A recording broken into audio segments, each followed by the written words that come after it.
And 3 nights of the RNC so far, and the name of the man shot 7 times by an officer in Kenosha, Jacob Blake, hasn't been uttered yet. Just hours before the final night, I did ask the president's son about this and what we can expect from his father tonight and more. I said it in my speech on Monday. What happened to, say, for example, George Floyd shouldn't happen, but that doesn't mean you vilify the entire police force. You know, the 99.9% of law enforcement officers that risk their lives every day.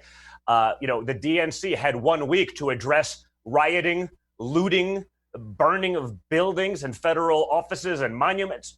They didn't touch it. Does only focusing on the riots, though, vilify the protest and the message of that protest?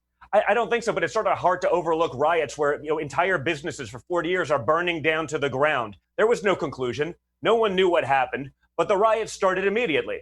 Then it turns out, well, maybe he has a terrible criminal record. Then it turns out, oh, well, he had a knife.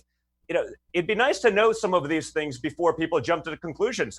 Honestly, Mr. Blake's mother, who is someone who would probably have the most reason to have a hysterical response to this, actually seems to be the person most measured in her response to this. I appreciated that sort of intellectual honesty about what happened and sort of condemning the riots.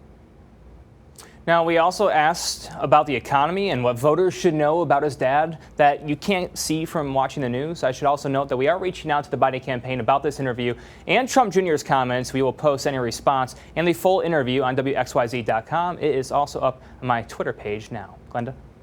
All right, Brian. All right. Nice job. Thank you.